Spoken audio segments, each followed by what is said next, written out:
ರನ್ಯಾರಾವ್ ವಿರುದ್ಧ ಚಿನ್ನ ಅಕ್ರಮ ಕಳ್ಳ ಸಾಗಣೆ ಪ್ರಕರಣ ಸಂಬಂಧ ತನಿಖೆ ತೀವ್ರ ರೀತಿಯಲ್ಲಿ ನಡೀತಾ ಇದೆ. ಸಿಬಿಐ ಹಾಗೇನೆ ಇಡಿ ತನಿಖೆಯಲ್ಲಿ ಸಿಕ್ಕಿರುವಂತ ಮಾಹಿತಿ ಏನಿದೆ?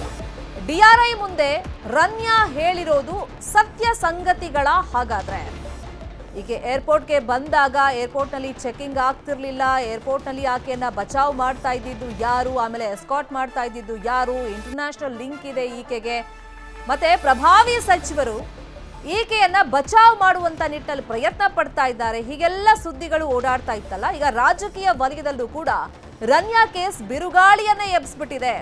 ಪ್ರಭಾವಿ ಸಚಿವರ ಕೈವಾಡ ಅಂತ ಬಿಜೆಪಿ ಆರೋಪ ಮಾಡ್ತಾ ಇದೆ. ಇದೇ ಪ್ರಕರಣವನ್ನ ಇಟ್ಕೊಂಡು ರಾಷ್ಟ್ರ ಮಟ್ಟದಲ್ಲಿ ಕಾಂಗ್ರೆಸ್ಗೆ ಮುಜುಗರ ತರುವಂತ ಒಂದು ಪ್ಲಾನ್ ಅನ್ನ ಬಿಜೆಪಿ ಮಾಡಿಕೊಂಡಿದೆ. ಅದರಲ್ಲೂ ಕೇಂದ್ರ ಸರ್ಕಾರದಿಂದಲೇ ಇಲ್ಲಿನ ನಾಯಕರಿಗೆ, ಬಿಜೆಪಿ ನಾಯಕರಿಗೆ ಒಂದು ಸೂಚನೆ ಬಂದಿದೆಯಂತೆ. ಆ ಪ್ರಭಾವಿ ಸಚಿವರ ಮೇಲೆ ಒಂದು ಕಣ್ಣಿಡಿ, ಅವರ ಆಕ್ಟಿವಿಟೀಸ್ ಬಗ್ಗೆ ಗಮನ ಇಡಿ ಅಂತ.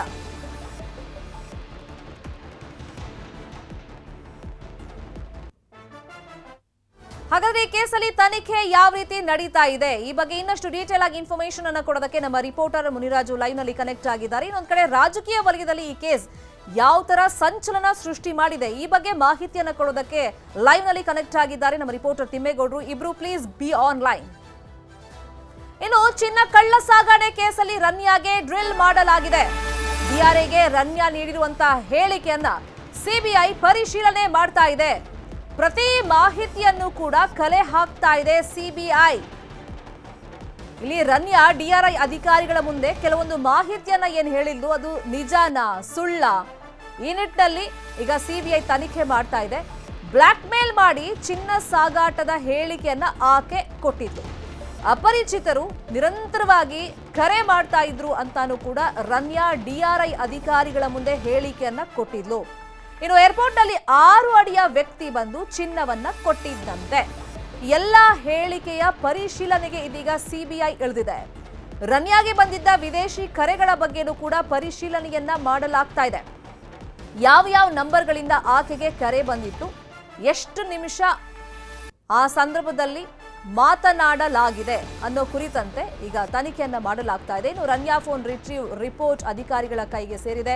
ಐಪಿ ಅಡ್ರೆಸ್ ಜಾಡು ಹಿಡಿದು ಸಿಬಿಐ ತನಿಖೆಯನ್ನ ಶುರು ಮಾಡಿದೆ. ಇಂಟರ್ಪೋಲ್ ಮೂಲಕ ಪತ್ತೆ ಕಾರ್ಯಕ್ಕೆ ಸಿಬಿಐ ಸಿದ್ಧತೆಗಳನ್ನ ಮಾಡ್ತಾ ಇದೆ. ಇಲ್ಲಿ ಬ್ಲಾಕ್ ಮೇಲ್ ಮಾಡಲಾಗ್ತಾ ಇತ್ತು. ಪದೇ ಪದೇ ಅಪರಿಚಿತರು ತನಗೆ ಕರೆ ಮಾಡ್ತಾ ಇದ್ರು. ಏರ್ಪೋರ್ಟ್ ನಲ್ಲಿ 6 ಅಡಿ ಉದ್ದದ ವ್ಯಕ್ತಿ ಬಂದು ನನಗೆ ಚಿನ್ನ ಕೊಟ್ರು, ಇಂಥದ್ದೆಲ್ಲ ಹೇಳಿಕೆಯನ್ನ ಆಕೆ ಕೊಟ್ಟಿದ್ರಿಂದ ಇದು ಎಷ್ಟರ ಮಟ್ಟಿಗೆ ನಿಜ ಅಂತ ಹೇಳಿ ಸಿಬಿಐ ಅಧಿಕಾರಿಗಳು ತನಿಖೆಯನ್ನ ಮಾಡ್ತಾ ಇದ್ದಾರೆ. ಇನ್ನು ಎವಿಡೆನ್ಸ್ ಅಂತಂದ್ರೆ ಈಗ ಡಿಜಿಟಲ್ ಪ್ರೂಫ್ ಸಾಕಷ್ಟು ಸಿಕ್ಕಿದೆ. ಆಕೆಯ ಮೊಬೈಲ್ ನಲ್ಲೇ ಒಂದಿಷ್ಟು ಸಾಕ್ಷ್ಯಗಳು ಸಿಕ್ಕಿರೋದ್ರಿಂದ ಆ ಬಗ್ಗೆನೂ ಕೂಡ ಈಗ ಸಿಬಿಐ ಅಧಿಕಾರಿಗಳು ತನಿಖೆಯನ್ನ ಮಾಡ್ತಾ ಇದ್ದಾರೆ. ಇದೇ ವಿಷಯವಾಗಿ ಇನ್ನಷ್ಟು ಡೀಟೇಲ್ ಆಗಿ ಇನ್ಫಾರ್ಮೇಶನ್ ಕೊಡೋದಕ್ಕೆ ಲೈವ್ ನಲ್ಲಿ ಕನೆಕ್ಟ್ ಆಗಿದ್ರು ನಮ್ಮ ರಿಪೋರ್ಟರ್ ಮುನಿ. ಡಿಆರ್ಐ ಅಧಿಕಾರಿಗಳ ಮುಂದೆ ರನ್ಯಾ ಏನೆಲ್ಲ ಸ್ಟೇಟ್ಮೆಂಟ್ ಕೊಟ್ಟಿದ್ರು, ಅದರಲ್ಲಿ ಎಷ್ಟು ಸತ್ಯ ಅಂತ ತಿಳ್ಕೊಳ್ಳುವಂತ ನಿಟ್ಟಿನಲ್ಲಿ ಸಿಬಿಐ ತನಿಖೆ ಯಾವ ತರ ನಡೀತಾ ಇದೆ? ಈಗ ಬ್ಲಾಕ್ ಮೇಲ್ ಹೊಸ ಕತೆ ಏನಿದು?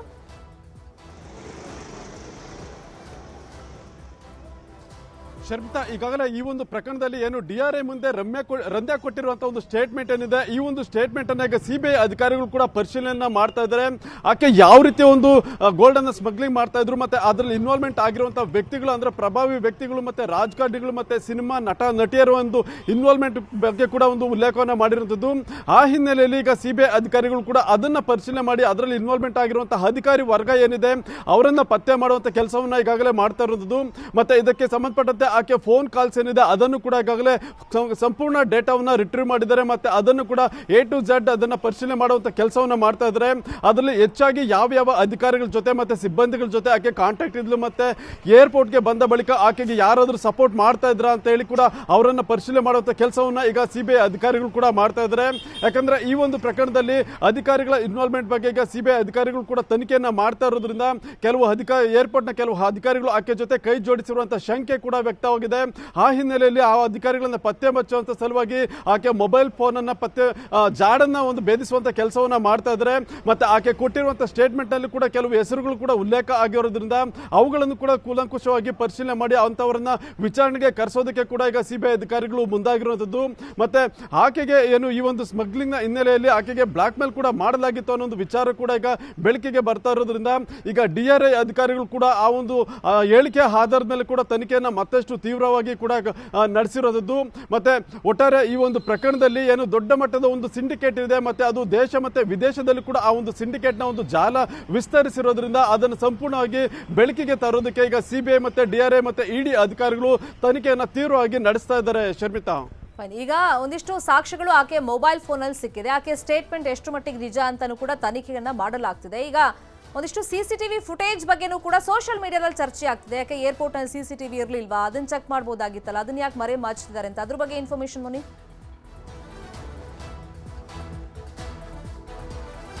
ಖಂಡಿತ ಶರ್ಮಿತಾ, ಯಾಕಂದ್ರೆ ಏರ್ಪೋರ್ಟ್ ಅಂದ್ರೆ ಅಲ್ಲಿ ದೊಡ್ಡ ಮಟ್ಟದ ಒಂದು ಸೆಕ್ಯೂರಿಟಿ ವ್ಯವಸ್ಥೆ ಇರುತ್ತೆ, ಮತ್ತೆ ಹೆಜ್ಜೆ ಹೆಜ್ಜೆಗೂ ಸಿಸಿಟಿವಿ ಫುಟೇಜ್ ಇರ್ಬೋದು, ಮತ್ತೆ ಬೇರೆ ಬೇರೆ ರೀತಿಯಲ್ಲಿ ಅಲ್ಲಿ ಸರ್ವೆಲೆನ್ಸ್ ಕೂಡ ನಡೀತಾ ಇರುತ್ತೆ. ಆ ಒಂದು ಸಂದರ್ಭದಲ್ಲಿ ಆಕೆಯನ್ನ ಪ್ರೋಟೋಕಾಲ್ ಉಲ್ಲಂಘನೆ ಮಾಡಿ ಕರ್ಕೊಂಡು ಬರೋದಿರ್ಬೋದು, ಮತ್ತೆ ಆಕೆಗೆ ಅಲ್ಲಿ ಯಾರು ಸಪೋರ್ಟಿವ್ ಆಗಿ ಇರ್ತಾರೆ ಅಂತವ್ರನ್ನ ಪತ್ತೆ ಮಾಡೋದಕ್ಕೆ ಅಲ್ಲಿ ಸಿಸಿಟಿವಿ ಫುಟೇಜ್ ಕೂಡ ತುಂಬಾ ಸಹಾಯಕ ಆಗುತ್ತೆ. ಅದರಿಂದ ಅಲ್ಲಿರುವಂತಹ ಸಿಸಿಟಿವಿ ಫುಟೇಜ್ ಅನ್ನ ಚೆಕ್ ಮಾಡಿದ್ರೆ ಅಲ್ಲಿ ಆಕೆಗೆ ಯಾರು ಸಪೋರ್ಟ್ ಮಾಡಿರ್ಬೋದು, ಮತ್ತೆ ಯಾರು ಆಕೆ ಜೊತೆ ಕೈ ಜೋಡಿಸಿರ್ತಾರೆ ಅನ್ನೋದು ತುಂಬಾ ಸುಲಭವಾಗಿ ಬೆಳಕಿಗೆ ಬರುತ್ತೆ. ಆದ್ರಿಂದ ಸೋಷಿಯಲ್ ಮೀಡಿಯಾದಲ್ಲಿ ಕೂಡ ಈ ಬಗ್ಗೆ ಒಂದು ದೊಡ್ಡ ಮಟ್ಟದ ಒಂದು ಚರ್ಚೆ ಕೂಡ ನಡೀತಾ ಇರೋದು. ಯಾಕಂದ್ರೆ ಏರ್ಪೋರ್ಟ್ ಅಂದ್ರೆ ಸಾಮಾನ್ಯವಾಗಿ ಅಲ್ಲಿ ಸಣ್ಣ ಪುಟ್ಟ ಬಸ್ ನಿಲ್ದಾಣಕ್ಕಿಂತ ಹೆಚ್ಚಿನ ಒಂದು ಬಂದೋಬಸ್ತ್ ಇರುತ್ತೆ, ಮತ್ತೆ ಪ್ರತಿಯೊಂದು ದೃಶ್ಯವನ್ನು ಕೂಡ ಸರಿಯಾಗುವಂತ ರೀತಿಯಲ್ಲಿ ಫುಟೇಜ್ ಅನ್ನು ಕೂಡ ಸಿಸಿಟಿವಿ ಫುಟೇಜ್ ಗಳನ್ನು ಕೂಡ ಅಲ್ಲಿ ಅಳವಡಿಕೆ ಮಾಡಿರ್ತಾರೆ. ಅದರಿಂದ ಎಲ್ಲವನ್ನೂ ಆಕೆ ಯಾವ್ಯಾವ ಸಂದರ್ಭದಲ್ಲಿ ಟ್ರಾವೆಲ್ ಮಾಡಿದ್ರು ಅಂದ್ರೆ ಪ್ರತಿ ವರ್ಷದಲ್ಲಿ ಸುಮಾರು 25ಕ್ಕೂ ಹೆಚ್ಚು ಬಾರಿ ಆಕೆ ಟ್ರಾವೆಲ್ ಮಾಡಿರೋದ್ರಿಂದ ಪ್ರತಿ ಬಾರಿ ಆಕೆಗೆ ಯಾರು ಸಪೋರ್ಟ್ ಮಾಡ್ತಾ ಇದ್ರು, ಮತ್ತೆ ಅಧಿಕಾರಿ ಇರ್ಬೋದು, ಸಿಬ್ಬಂದಿ ಇರ್ಬೋದು, ಎಲ್ಲರ ಇನ್ಫಾರ್ಮೇಶನ್ ಕೂಡ ಅಲ್ಲಿ ರೆಕಾರ್ಡ್ ಆಗಿರುತ್ತೆ. ಅದರಿಂದ ಎಲ್ಲವನ್ನು ಕೂಡ ಖುದ್ದಾಗಿ ಪರಿಶೀಲನೆ ಮಾಡಿದಾಗ ಅಧಿಕಾರಿಗಳಿಗೆ ಬೇಕಾದಂತ ಎಲ್ಲ ಒಂದು ವಿಡಿಯೋಗಳು ಕೂಡ ಅಲ್ಲಿ ಸಿಗೋದ್ರಿಂದ ಅದನ್ನ ಪರಿಶೀಲನೆ ಮಾಡಬೇಕು ಅನ್ನೋ ಒಂದು ಆಗ್ರಹ ಕೂಡ ಈಗ ಹೆಚ್ಚಾಗಿ ಕಂಡು ಬರ್ತಾ ಇದೆ. ಶರ್ಮಿತಾ, ಪ್ಲೀಸ್ ಬಿ ಆನ್ಲೈನ್ ಮುನಿ, ಮತ್ತಷ್ಟು ಮಾಹಿತಿಯನ್ನು ನಿಮ್ಮಿಂದ ಪಡ್ಕೊಳ್ತಾ ಹೋಗ್ತೀನಿ. ಇದು ರನ್ಯಾ ಗೋಲ್ಡ್ ಸ್ಮಗ್ಲಿಂಗ್ ಕೇಸ್ನ ಸ್ಫೋಟಕವಾದಂತ ಮತ್ತೊಂದು ಸುದ್ದಿ. ಅಂತಾರಾಷ್ಟ್ರೀಯ ಮಟ್ಟದಲ್ಲಿ ರನ್ಯಾ ರಾವ್ಗೆ ಲಿಂಕ್ ಇತ್ತಂತೆ. ಇಂಟರ್ನ್ಯಾಷನಲ್ ಗೋಲ್ಡ್ ಸ್ಮಗ್ಲಿಂಗ್ ಬಗ್ಗೆನೂ ಕೂಡ ಅಧಿಕಾರಿಗಳು ಇದೀಗ ತನಿಖೆಯನ್ನ ಮಾಡ್ತಾ ಇದ್ದಾರೆ. ಈ ಸರ್ಕಲ್ ಅನ್ನ ಗಮನಿಸಿದಾಗ ಈಕೆಯ ಜೊತೆ ಲಿಂಕ್ ನಲ್ಲಿ ಇದ್ದವರು ಪ್ರಭಾವಿ ರಾಜಕಾರಣಿಗಳು, ಐಪಿಎಸ್ ಅಧಿಕಾರಿಗಳು, ಬಿಸ್ನೆಸ್ ಮೆನ್ಗಳು, ಹಲವು ನಟ ನಟಿಯರು. ಅವ್ರ ಲಿಂಕ್ ಇದೆ ಅನ್ನೋದು ಗೊತ್ತಾಗಿದೆ. ಕಸ್ಟಮ್ಸ್ ಅಧಿಕಾರಿಗಳ ಗ್ಯಾಂಗ್ ಕೂಡ ಇದರಲ್ಲಿ ಶಾಮೀಲಾಗಿದೆ ಅಂತ ಹೇಳಿ ತನಿಖೆಯನ್ನ ಮಾಡಲಾಗ್ತಾ ಇದೆ.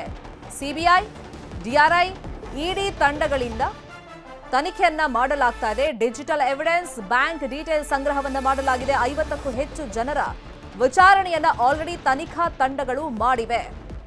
ಲಿಂಕ್ ಯಾರಿಂದ ಯಾರಿಗೆ ಯಾವ ರೀತಿಯಾಗಿತ್ತು, ಯಾರು ಈ ಪ್ರಕರಣದಲ್ಲಿ ಯಾವ ರೀತಿ ಸಹಾಯ ಮಾಡಿದ್ದಾರೆ ಅನ್ನೋ ಕುರಿತಂತೆ ತನಿಖಾ ತಂಡಗಳು ಇದೀಗ 50ಕ್ಕೂ ಹೆಚ್ಚು ಜನರ ವಿಚಾರಣೆಯನ್ನ ಮಾಡಲಾಗಿದೆ. ಇನ್ನು ಏರ್ಪೋರ್ಟ್ ಅಲ್ಲಿ ಕಸ್ಟಮ್ಸ್ ಅಧಿಕಾರಿಗಳ ಒಂದು ಟೀಮ್ ಇದರಲ್ಲಿ ಇನ್ವಾಲ್ವ್ ಆಗಿದೆ ಅಂತಾನೂ ಕೂಡ ಅನುಮಾನಗಳು ಇರುವಂತ ಹಿನ್ನೆಲೆಯಲ್ಲಿ ಈಗ ತೀವ್ರ ರೀತಿಯಲ್ಲಿ ಈ ಕೇಸಲ್ಲಿ ಹಲವಾರು ಅಧಿಕಾರಿಗಳ ವಿಚಾರಣೆಯನ್ನ ಮಾಡಲಾಗಿದೆ.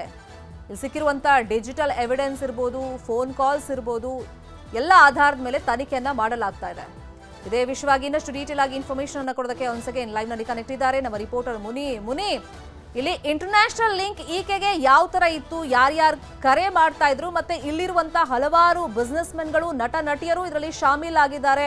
ಮುಂಬರುವಂತ ದಿನಗಳಲ್ಲಿ ಅವ್ರ ಹೆಸರು ಬಯಲಿಗೆ ಬರುತ್ತೆ ಅಂತ ಚರ್ಚೆಗಳ ಮಧ್ಯದಲ್ಲಿ ಬ್ಲಾಕ್ ಮೇಲ್ ಮಾಡ್ತಿದ್ರು ಅಂತಾನೂ ಕೂಡ ಈಕೆ ಹೇಳ್ಕೊಂಡಿರೋದ್ರಿಂದ ಯಾರು ಅಂದ್ರೆ ಇಂಟರ್ನ್ಯಾಷನಲ್ ಲೆವೆಲ್ ಅಲ್ಲಿ ಅದಾಗ್ತಾ ಇತ್ತಾ ಅಥವಾ ನಮ್ಮ ರಾಜ್ಯದಲ್ಲಿ ಬ್ಲಾಕ್ ಮೇಲ್ ಮಾಡ್ತಾ ಇದ್ರ, ಇದ್ರ ಬಗ್ಗೆ ಮಾಹಿತಿ.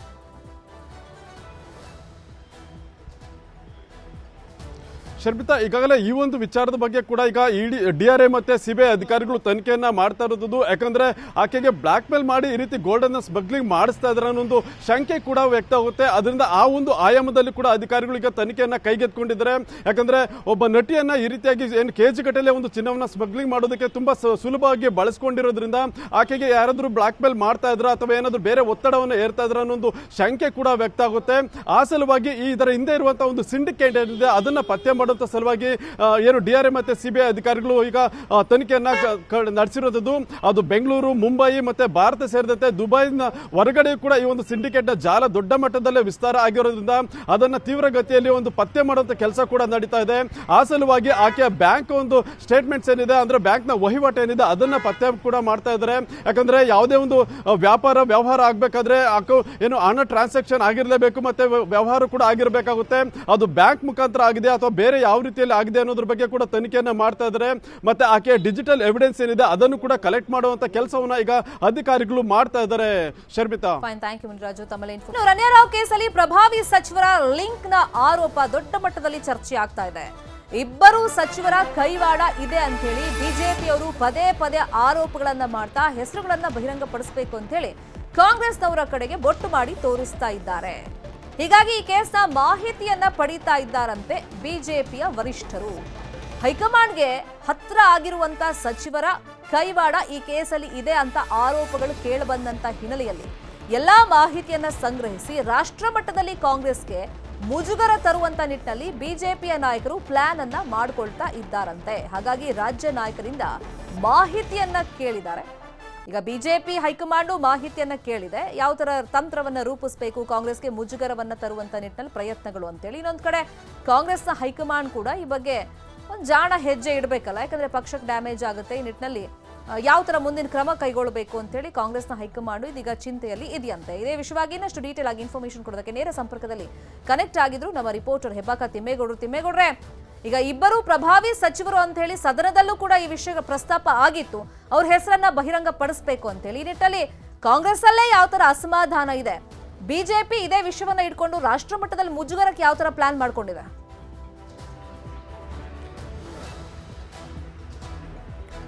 ಎರಡೂ ಪಕ್ಷಗಳು ಬಿಜೆಪಿ ಕಾಂಗ್ರೆಸ್ ಅನ್ನ ರಾಷ್ಟ್ರ ಮಟ್ಟದಲ್ಲಿ ಮುಜುಗರಕ್ಕೀಡು ಮಾಡಬೇಕು ಅನ್ನುವಂಥ ನಿಟ್ಟಲ್ಲಿ ಬಿಜೆಪಿ ವರಿಷ್ಠರು ರಾಜ್ಯ ಬಿಜೆಪಿ ನಾಯಕರಿಂದ ಈ ಒಂದು ಪ್ರಕರಣಕ್ಕೆ ಸಂಬಂಧಪಟ್ಟಂತೆ ಏನೆಲ್ಲ ಮಾಹಿತಿ ಇದೆ ನಮಗೆ ಕೊಡಿ ಅನ್ನುವಂಥ ನಿಟ್ಟಲ್ಲಿ ಯಾವೆಲ್ಲ ಸಚಿವರು ಭಾಗಿಯಾಗಿದ್ದಾರೆ, ಯಾರೆಲ್ಲ ಸಚಿವರು ಏನು ನಟಿ ರಣ್ಯಾ ರಾವ್ಗೆ ಬೆಂಬಲವನ್ನು ಕೊಟ್ಟಿದ್ದಾರೆ, ಬೆನ್ನಿಗೆ ನಿಂತಿದ್ದಾರೆ ಎನ್ನುವಂಥ ಒಂದು ನಿಟ್ಟಲ್ಲಿ ಮಾಹಿತಿಯನ್ನ ಕಲೆ ಹಾಕ್ತಾ ಇದ್ದಾರೆ.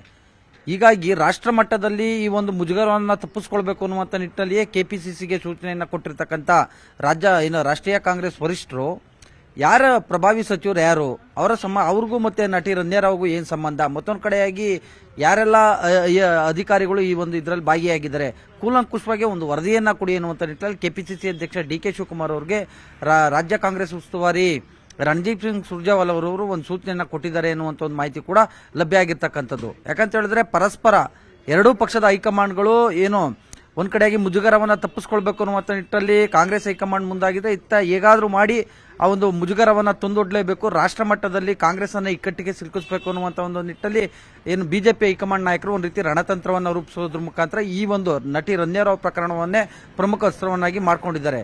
ಸೊ ಹೀಗಾಗಿ ಎರಡೂ ಪಕ್ಷಗಳು ಕೂಡ ಇದೀಗ ಏನು ನಟಿ ರಣ್ಯಾ ರಾವ್ ಪ್ರಕರಣದಲ್ಲಿ ಒಂದು ರೀತಿ ಆರೋಪ ಪ್ರತ್ಯಾರೋಪದಲ್ಲಿ ಮುಳುಗಿರ್ತಕ್ಕಂಥದ್ದು. ಎಸ್ಪೆಷಲಿ ರಾಜ್ಯ ಬಿಜೆಪಿ ನಾಯಕರು ಇದನ್ನೇ ಅಸ್ತ್ರವನ್ನಾಗಿ ಮಾಡ್ಕೊಳ್ಳೋದ್ರ ಮುಖಾಂತರ ಆ ಪ್ರಭಾವಿ ಸಚಿವರು ಯಾರು ಅದನ್ನ ಹೆಸರು ಬಹಿರಂಗ ಪಡಿಸ್ರಿ ಎನ್ನುವಂತ ನಿಟ್ಟಿನಲ್ಲಿ ಸದನದ ಒಳಗೆ ಮತ್ತೆ ಹೊರಗೆ ಎರಡೂ ಕಡೆಯೂ ಕೂಡ ಸರ್ಕಾರಕ್ಕೆ ಒತ್ತಾಯವನ್ನ ಮಾಡ್ತಾ ಇದ್ದಾರೆ. ಈ ಮೂಲಕವಾಗಿ ಏನು ಆ ಸಚಿವರ ಹೆಸರನ್ನ ಪತ್ತೆ ಹಚ್ಚೋದ್ರ ಮುಖಾಂತರ ರಾಜ್ಯದಲ್ಲೂ ಕೂಡ ಏನು ಕಾಂಗ್ರೆಸ್ನ ನಾಯಕರು ಈ ಒಂದು ನಟಿ ರಣ್ಯಾ ರಾವ್ ಪ್ರಕರಣದ ಹಿಂದೆ ಇದ್ದಾರೆ ಅನ್ನುವಂಥ ನಿಟ್ಟಿನಲ್ಲಿ ಆ ಒಂದು ಸಚಿವರ ಹೆಸರನ್ನ ಹೇಗಾದ್ರೂ ಮಾಡಿ ಬಾಯಿ ಬಿಡಿಸಬೇಕು, ಮತ್ತೊಂದು ಕಡೆಗೆ ತನಿಖಾ ವರದಿಯನ್ನ ಬಹಿರಂಗ ಪಡಿಸಬೇಕು ಅನ್ನುವಂಥ ಒಂದು ನಿಟ್ಟಿನಲ್ಲಿ ಈಗಾಗಲೇ ಒಂದ್ ಕಡೆಯಾಗಿ ಸಿಬಿಐ, ಒಂದ್ ಕಡೆಯಾಗಿ ಸಿಐಡಿ ಈ ರೀತಿಯಾಗಿ 3 ಹಂತದಲ್ಲಿ ತನಿಖೆ ನಡೀತಾ ಇರತಕ್ಕಂಥ ಹಿನ್ನೆಲೆಯಲ್ಲಿ ಇವತ್ತು ಈ ಒಂದು ವಿಚಾರಕ್ಕೆ ಪ್ರತಿಕ್ರಿಯೆಯನ್ನ ಕೊಟ್ಟಿರ್ತಕ್ಕಂಥ ಗೃಹ ಸಚಿವ ಡಾಕ್ಟರ್ ಜಿ ಪರಮೇಶ್ವರ್ ಅವರು ನೋಡಿ ನಮ್ಗೇನು ಕೂಡ ಗೊತ್ತಾಗೋದಿಲ್ಲ, ಯಾಕಂತ ಹೇಳಿದ್ರೆ ಇದು ತನಿಖೆ ನಡೀತಾ ಇದೆ, ಅವ್ರ ತನಿಖೆ ಮುಗಿದ್ಮೇಲೆ ಅಷ್ಟೇ ನಮಗೆ ಎಲ್ಲವೂ ಕೂಡ ಗೊತ್ತಾಗೋದು ಅನ್ನುವಂಥ ನಿಟ್ಟಲ್ಲಿ ಒಂದ್ ಲೈನ್ ಆನ್ಸರ್ ಅನ್ನ ಮಾಡಿರ್ತಕ್ಕಂಥದ್ದು.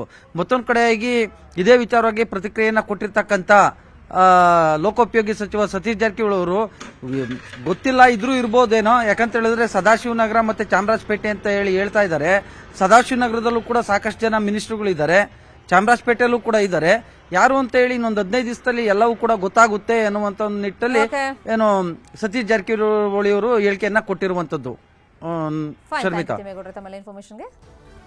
ರಣ್ಯಾ ಚಿನ್ನ ಕಳವು ಪ್ರಕರಣ ಸಂಬಂಧ ಗೃಹ ಸಚಿವ ಪರಮೇಶ್ವರ್ ಪ್ರತಿಕ್ರಿಯೆ ಕೊಟ್ಟಿದ್ದಾರೆ. ಗೌರವ್ ಗುಪ್ತಾ ಹಾಗೂ ಡಿಐಜಿ ನೇತೃತ್ವದಲ್ಲಿ ತನಿಖೆಯನ್ನ ಮಾಡಿಸಲಾಗ್ತಾ ಇದೆ, ವರದಿ ನಂತರ ಪರಿಶೀಲನೆ ಮಾಡಲಾಗುತ್ತೆ, ಪ್ರಕರಣದಲ್ಲಿ ಇಡಿ ಸಿಬಿಐ ತನಿಖೆ ಮಾಡ್ತಾ ಇದೆ ಅಂತ ಹೇಳಿದ್ದಾರೆ. ಅಲ್ಲ, ನಮಗೆ ಇನ್ನೂ ಕೂಡ ಯಾವುದು ಮಾಹಿತಿ ಕೊಟ್ಟಿಲ್ಲ. ನಾನೇ ಅದನ್ನು ಫಸ್ಟು ಒಂದು ಸಮಿತಿಯನ್ನು ಮಾಡಿದೆ. ಅದರಲ್ಲಿ ಏನಾಯಿತು ಅಂತ ಹೇಳಿದರೆ ನಾವು ಇಮಿಡಿಯೇಟಾಗಿ ಒಂದು ಎನ್ಕ್ವೈರಿ ಮಾಡಬೇಕು ಅಂತ ಹೇಳಿ ಮಾಡಿದಾಗ ಒಬ್ಬ ಎಸ್ ಪಿಯನ್ನು ಸಿ ಐ ಡಿಯಿಂದ ಇನ್ಚಾರ್ಜ್ ಮಾಡಿ ಸಿ ಐ ಡಿಯಿಂದ ಮಾಡಿದ್ರು. ಆಮೇಲೆ ನಮಗೆ ರಿಯಲೈಸ್ ಮಾಡಿಕೊಂಡು DGP ಅವರು ಇನ್ವಾಲ್ವ್ ಆಗಿದ್ದಾರೆ ಅನ್ನೋದು ಶಂಕೆ ಇದೆ ಅಂತ ಹೇಳುವಾಗ ಒಬ್ಬ SP DGPಗೆ ಇನ್ವೆಸ್ಟಿಗೇಟ್ ಮಾಡೋಕ್ಕೆ ಬರೋದಿಲ್ಲ ಅಂತೇಳಿ DGP ಇದನ್ನು IPS ಆಫೀಸರ್ ಅವರು DPRಗೆ ಬರ್ತಾರೆ, IAS ಆ್ಯಂಡ್ IPS ಆಫೀಸರ್ಸ್. ಅದಕ್ಕೆ DPRನವರು ನಾವು ಇಶ್ಯೂ ಮಾಡ್ತೀವಿ, ನಿಮ್ಮದು ವಿತ್ಡ್ರಾ ಮಾಡಿ ಅಂತ ಹೇಳಿದ್ರು. ನಾವು ವಿತ್ಡ್ರಾ ಮಾಡಿದ್ವಿ. ಸೊ ಈಗ DPRನವರು ಮಾಡ್ತಾ ಇದ್ದಾರೆ. ನಮಗಿನ್ನೂ ಯಾವುದನ್ನೇ ವರದಿಯನ್ನು ಕೊಟ್ಟಿಲ್ಲ. ಜೊತೆಗೆ ಕೊಡ್ತಾರೆ, ಅದು ಇಮಿಡಿಯೇಟಾಗಿ ಕೊಡೋಕೆ ಹೇಳಿದ್ವಿ, ಕೊಡ್ತಾರೆ. ಜೊತೆಗೆ ಈಗಾಗಲೇ DRIನವರು, CBIನವರು ಅವರೆಲ್ಲರೂ ಕೂಡ ಇನ್ವೆಸ್ಟಿಗೇಷನ್ ಈ ಕೇಸನ್ನ ಮಾಡ್ತಿದ್ದಾರೆ. ಅವರು ನಮಗೆ ಯಾವುದೇ ವರದಿಯನ್ನು ಅಥವಾ ಇನಿಷಿಯಲ್ ಒಂದು ಇನ್ಫಾರ್ಮೇಷನ್ ಕೂಡ ನಮ್ಮ ನೋಡಿ, ಗೋಲ್ಡ್ ಸ್ಮಗ್ಲಿಂಗ್ ಇದರಲ್ಲಿ ಮಿನಿಸ್ಟರ್ ಏನು ರೋಲ್ ಇಡೋಕ್ಕೆ ಸಾಧ್ಯ ಇದೆ? ಏರ್ಪೋರ್ಟ್, ಈಗ ಏರ್ಪೋರ್ಟ್ ನಮ್ಮ ಅಂಡರ್ ಬರ್ತಾವ? ಗೌರ್ಮೆಂಟ್ ಆಫ್ ಇಂಡಿಯಾ ಅಂಡರ್ ಬರೋದು ಅದು. ಅವ್ರೇನೋ ಕನ್ಫ್ಯೂಸ್ ಆಗಿ ಹೇಳಿರ್ಬೇಕು ನೋಡಿ, ಸೆಂಟ್ರಲ್ ಮಿನಿಸ್ಟರ್ ಅಂತಿರ್ಬೇಕು. ಯಾಕಂದ್ರೆ ಈಗ ಏರ್ಪೋರ್ಟ್ ಅಂತೂ ನಮ್ಮ ಅಂಡರ್ ಅಂತೂ ಬರಲ್ಲ.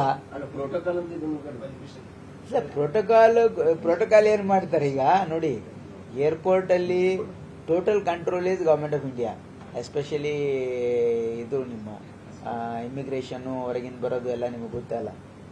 ಹಾಗಾಗಿ ಅದು ನಮ್ಮ ಸರ್ಕಾರದಲ್ಲಿ ಯಾರು ಹಂಗಿರ್ಲಿಕ್ಕೆ ಸಾಧ್ಯ ಇಲ್ಲ. ಮತ್ತು ಕೇಂದ್ರ ಸರ್ಕಾರ ಹಾವೇರಿಯ ಮಾಸೂರಿನ ಸ್ವಾತಿ ಹತ್ಯೆ ಪ್ರಕರಣ ಸಂಬಂಧ ನೂರಾರು ಆಯಾಮಗಳಲ್ಲಿ ಚರ್ಚೆ ನಡೀತಾ ಇದೆ. ಪೊಲೀಸರ ಮೇಲೂ ಕೂಡ ಅನುಮಾನಗಳು ವ್ಯಕ್ತವಾಗ್ತಾ ಇದೆ. ಇಲ್ಲಿ ಸ್ವಾತಿಯನ್ನ ನಯಾಜ್ ಕೊಲೆ ಮಾಡಿದ್ಯಾಕೆ ಅನ್ನೋ ಕುರಿತಂತೆ ನ್ಯೂಸ್ 18ಗೆ ಪಿನ್ ಟು ಪಿನ್ ಮಾಹಿತಿಗಳು ಲಭ್ಯವಾಗಿದೆ.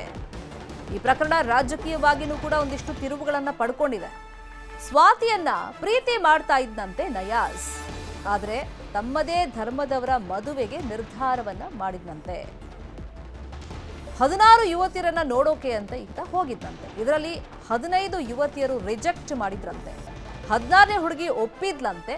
ನಿಶ್ಚಿತಾರ್ಥಕ್ಕೆ ಅಂತ ಹೇಳಿ ಮುಹೂರ್ತ ಎಲ್ಲ ಫಿಕ್ಸ್ ಮಾಡ್ಕೊಂಡಿದ್ರಂತೆ. ಆದ್ರೆ ಆ ಎಂಗೇಜ್ಮೆಂಟ್ಗೆ ಸ್ವಾತಿ ಅಡ್ಡಿಪಡಿಸ್ತಾ ಇದ್ಲಂತೆ. ಇದರಿಂದ ನಯಾಜ್ಗೆ ಸಿಕ್ಕಾಪಟ್ಟೆ ಸಿಟ್ಟು ಬಂದಿತ್ತಂತೆ. ನನ್ನ ಎಂಗೇಜ್ಮೆಂಟ್ ಅನ್ನ ಈಕೆ ತಡೆಯೋ ಪ್ರಯತ್ನ ಮಾಡ್ತಾ ಇದ್ದಾಳೆ ಅಂತ ಹೇಳಿ, ಮಾತುಕತೆ ಮಾಡೋಣ ಬಾ ಅಂತ ಹೇಳಿ ಆಕೆಯನ್ನ ಈತ ಕರೆಸಿದ್ದಾನೆ, ಸ್ವಾತಿಯನ್ನ ಕರೆಸಿದ್ದಾನೆ. ಮಾತುಕತೆಗೆ ಅಂತ ಕರೆದು ಉಸಿರುಗಟ್ಟಿಸಿ ಕೊಲೆ ಮಾಡಿದ್ದಾನಂತೆ. ಪೊಲೀಸರು ವಿಚಾರಣೆ ಮಾಡಿದಂತ ಸಂದರ್ಭದಲ್ಲಿ ಈ ಎಲ್ಲ ಕಥೆಯನ್ನ ಆರೋಪಿ ಬಾಯ್ಬಿಟ್ಟಿದ್ದಾನೆ. ಇನ್ನು ಆರೋಪಿಗಳನ್ನ ಕರ್ಕೊಂಡು ಹೋಗಿ ಸ್ಥಳ ಮಹಜರ್ ಮಾಡಲಾಗಿದೆ. ನಯಾಜ್ನ ಸ್ಥಳ ಮಹಜರ್ಗೆ ಪೊಲೀಸರು ಕರ್ಕೊಂಡು ಹೋಗಿದ್ದಾರೆ. ಈ ಸಂದರ್ಭದಲ್ಲಿ ಅಂದ್ರೆ ಆತ ಯಾವ ರೀತಿ ಕೊಲೆ ಮಾಡ್ದ ಅನ್ನೋದನ್ನ ಎಕ್ಸ್ಪ್ಲೈನ್ ಮಾಡಿದ್ದಾನೆ, ಯಾವ ಕಾರಣಕ್ಕೆ ಕೊಲೆ ಮಾಡ್ದ ಅಂತಾನು ಕೂಡ ಪೊಲೀಸರಿಗೆ ಬಾಯ್ಬಿಟ್ಟಿದ್ದಾನೆ. ಇದೇ ವಿಚಾರವಾಗಿ ಇನ್ನಷ್ಟು ಡೀಟೇಲ್ ಆಗಿ ಇನ್ಫಾರ್ಮೇಶನ್ ಕೊಡ್ತಾ ಹೋಗೋದಕ್ಕೆ ಫೋನ್ ಸಂಪರ್ಕದಲ್ಲಿ ಕನೆಕ್ಟ್ ಆಗಿದ್ದಾರೆ ನಮ್ಮ ರಿಪೋರ್ಟರ್ ನಾಗರಾಜ್. ರಾಜಕೀಯವಾಗಿ ಏನೇ ಆರೋಪ ಪ್ರತ್ಯಾರೋಪಗಳು ಕೇಳಿ ಬಂದರೂ ಕೂಡ ನಯಾಜ್ ಈಗ ಪೊಲೀಸರ ಮುಂದೆ ಏನೆಲ್ಲ ಬಾಯ್ಬಿಟ್ಟಿದ್ದಾನೆ? ನಿಜಕ್ಕೂ ಕೂಡ ಶರ್ಮಿತಾ, ಈಗಾಗಲೇ ಏನು ನಯಾಜ್ನ ಇಷ್ಟೊಂದು ಕ್ರೌರ್ಯಕ್ಕೆ ಕಾರಣ ಎಂಬುದು ಕೂಡ ಎಲ್ಲರಲ್ಲಿ ಮೂಡಿತ್ತು. ಆದ್ರೆ ಪೊಲೀಸರು ಕೂಡ ಈಗಾಗಲೇ 3 ಜನ ಆರೋಪಿಗಳನ್ನ ಬಂಧನ ಮಾಡಲಿಕ್ಕೆ ಕೂಡ ಯಶಸ್ವಿಯಾಗಿದ್ದಾರೆ. ವಿಚಾರಣೆಯಲ್ಲಿ ಕೂಡ ಈಗ ಏನು ನಯಾಜ್ ಕೂಡ ಸತ್ಯವನ್ನ ಬಾಯ್ಬಿಟ್ಟಿರ್ತಕ್ಕಂಥದ್ದು. ಪ್ರಮುಖವಾಗಿ ಹಿಂದೆ ಕೂಡ ನಯಾಜ್ನ ಒಂದು ಮ್ಯಾರೇಜ್ ಸ್ಟೋರಿಯನ್ನ ನೋಡ್ತಾ ಹೋದ್ರೆ ಕೂಡ ಸಾಕಷ್ಟು ಇಂಟ್ರೆಸ್ಟಿಂಗ್ ಇರ್ತಕ್ಕಂಥದ್ದು. ಯಾಕಂತ ಹೇಳಿದ್ರೆ ಸುಮಾರು 15 ಜನ ಕನ್ಯೆಗಳನ್ನ ಕೂಡ ಆ ನಯಾಜ್ ನೋಡಿರ್ತಾನೆ. ಇವೆಲ್ಲವೂ ಕೂಡ ಬೇರೊಂದು ಕಾರಣಗಳಿಂದಾಗಿ ಎಲ್ಲವೂ ಕೂಡ ರಿಜೆಕ್ಟ್ ಆಗಿರ್ತದೆ. ಆದ್ರೆ ಇತ್ತೀಚಿನ ದಿನಗಳಲ್ಲಿ ಕೂಡ 16ನೇ ಕನ್ಯೆ ನೋಡಿದಂತ ಸಂದರ್ಭದಲ್ಲಿ ಆ ಯುವತಿ ನಯಾಜ್ನನ್ನ ಒಪ್ಪಿಕೊಂಡು ಮದುವೆ ಆಗ್ಲಿಕ್ಕೆ ಕೂಡ ರೆಡಿ ಆಗಿರ್ತಾರೆ ಮತ್ತು ಮನೆಯಲ್ಲಿ ಕೂಡ ಒಂದು ನಿಶ್ಚಿತಾರ್ಥ ಕಾರ್ಯವನ್ನ ಕೂಡ ಸಿದ್ಧತೆ ಮಾಡ್ಕೊಂಡಿರ್ತಾರೆ. ಇಂತಹ ಸಂದರ್ಭದಲ್ಲಿ ಕೂಡ ಸ್ವಾತಿಯನ್ನ ಕೂಡ ಕಳೆದ 1 ವರ್ಷಗಳಿಂದ ಕೂಡ ಈತ ಪ್ರೀತಿ ಮಾಡ್ತಾ ಇದ್ದಂತ ಹೇಳಲಾಗ್ತಾ ಇತ್ತು. ಆ ಬಳಿಕವಾಗಿ ಸ್ವಾತಿ ಕೂಡ ನಯಾಜ್ನ ನಿಶ್ಚಿತಾರ್ಥ ತಿಳ್ಕೊಂಡಂತ ಸಂದರ್ಭದಲ್ಲಿ ಆ ನಯಾಜ್ಗೆ ನನ್ನ ಮೇಲೆ ನೀನು ಮೋಸ ಮಾಡ್ತಾ ಇದೆ ಅಂತ ಹೇಳಿ ಕೂಡ ಪದೇ ಹೇಳ್ತಾ ಇದ್ಲು. ಅಂತ ಸಂದರ್ಭದಲ್ಲಿ ಎಲ್ಲೋ ಒಂದ್ ಕಡೆ ಸ್ವಾತಿ ಈ ನಡುವೆ ನಿಶ್ಚಿತಾರ್ಥದಂತ ಸಂದರ್ಭದಲ್ಲಿ ಅಡ್ಡಿ ಬಂದ್ರೆ ನನ್ನ ಮದುವೆ ಕೂಡ ಅಡ್ಡಿ ಆಗ್ಬೋದು, ಮುಂದಿನ ದಿನಗಳಲ್ಲಿ ಕೂಡ ಇದು ಕೂಡ ಕ್ಯಾನ್ಸಲ್ ಆಗ್ಬೋದು ಎಂಬ ಇಂಟೆನ್ಷನ್ ಅನ್ನ ಇಟ್ಕೊಂಡು ಇವಳನ್ನ ಕರ್ಸ್ಕೊಂಡು ನಾನು ಒಂದು ಕಾಂಪ್ರಮೈಸ್ ಮಾಡ್ಬೇಕಂತ ಹೇಳಿ ಕೂಡ ಏನು ಆ ರಾಣೆಬೆನ್ನೂರು ಹೊರವಲಯದಲ್ಲಿರ್ತಂತ ಸ್ವರ್ಣ ಪಾರ್ಕ್ ನಲ್ಲಿ ಕೂಡ ಕಾಂಪ್ರಮೈಸ್ ಮೀಟಿಂಗ್ ಅನ್ನ ಅರೇಂಜ್ ಮಾಡ್ತಾರೆ. ಆ ಮೀಟಿಂಗ್ ಅಲ್ಲಿ ಹೋದಂತ ಸಂದರ್ಭದಲ್ಲಿ ಕೂಡ ಏನು ಇನ್ನೂ ಉಳಿದಿರ್ತಕ್ಕಂಥ 2 ಆರೋಪಿಗಳಾಗಿರ್ತಕ್ಕಂಥ ಅವರನ್ನು ಕೂಡ ಅಲ್ಲಿ ಕರೆಸ್ಕೊಂಡು ಅಲ್ಲಿ ಮಾತುಕತೆಯನ್ನ ಆಡ್ಕೊಂಡು ಬಳಿಕವಾಗಿ ಕಾರಲ್ಲಿ ಕರೆದುಕೊಂಡು ಹೋಗಿ ಒಂದು ಹೊರವಲಯದಲ್ಲಿ ಅವರನ್ನು ಕೊಲೆ ಮಾಡಿ ನದಿಗೆ ಬಿಸಾಕಿರ್ತಕ್ಕಂಥದ್ದು. ಇವೆಲ್ಲವೂ ಕೂಡ ಸತ್ಯಾಂಶ ಕೂಡ ತನಿಖೆಯಲ್ಲಿ ಈಗಾಗಲೇ ಬಯಲಾಗಿದೆ. ಹಾಗಾಗಿ ಈಗಾಗಲೇ 3 ಜನ ಆರೋಪಿಗಳು ಕೂಡ ಬಂಧನವಾಗಿರ್ತಕ್ಕಂಥ ಹಿನ್ನೆಲೆಯಲ್ಲಿ ಕೂಡ ಇವತ್ತು ಅಲಗೇರಿ ಪೊಲೀಸರು ಕೂಡ ನಯಾಜ್ನನ್ನ ಸ್ಥಳ ಮಹಜರು ಮಾಡ್ಲಿಕ್ಕೆ ಕೂಡ ಕರ್ಕೊಂಡೋಗಿರ್ತಕ್ಕಂಥದ್ದು. ಆ ಸ್ವರ್ಣ ಪಾರ್ಕ್ ನಲ್ಲಿ ಮೊದಲು ಸ್ಥಳ ಮಹಜರನ್ನ ಮುಗಿಸ್ಕೊಂಡು ಆ ಬಳಿಕವಾಗಿ ಇನ್ನಿರ್ತಕ್ಕಂಥ ಸ್ಥಳಗಳಲ್ಲಿ ಕೂಡ ಸ್ಥಳ ಮಹಜರನ್ನ ಮಾಡ್ಲಿಕ್ಕೆ ಮುಂದಾಗಿರ್ತಕ್ಕಂಥದ್ದು. ಇತ್ತ ಏನು ಸ್ವಾತಿ ಅವರ ಮನೆ ಮುಂದೆ ಕೂಡ ರಾಜಕಾರಣಿಗಳು ಕೂಡ ಸಾಕಷ್ಟು ಜನರು ಕೂಡ ಬಂದು ಹೋಗ್ತಾ ಇದ್ದಾರೆ. ಇವತ್ತು ಸಂಜೆ ಕೂಡ ಮಾಜಿ ಸಿಎಂ ಆಗಿರ್ತಕ್ಕಂಥ ಬಸವರಾಜ ಬೊಮ್ಮಾಯಿ ಅವರು ಕೂಡ ಭೇಟಿಯನ್ನ ನೀಡಿ ಅವರ ತಾಯಿಗೆ ಸಾಂತ್ವನವನ್ನು ಕೂಡ ಹೇಳುವಂತ ಎಲ್ಲಾ ಪ್ಲಾನ್ ಗಳನ್ನು ಕೂಡ ಮಾಡ್ಕೊಂಡಿರ್ತಕ್ಕಂಥದ್ದು. ಒಟ್ಟಾರೆಯಾಗಿ ಈ ಒಂದು ಸ್ವಾತಿಯ ಹತ್ಯೆ ಪ್ರಕರಣ ಕೂಡ ರಾಜ್ಯದಲ್ಲಿ ಸಾಕಷ್ಟು ಸಂಚಲನವನ್ನ ಕೂಡ ಮೂಡಿಸಿರ್ತಕ್ಕಂಥದ್ದು ಮಾತ್ರ ನಿಜಾನೇ ಅಂತ ಹೇಳ್ಬೋದು ಶರ್ಮಿತಾ. ಥ್ಯಾಂಕ್ ಯು ನಾಗರಾಜ್ ತಮ್ಮ ಇನ್ಫಾರ್ಮೇಶನ್ಗೆ.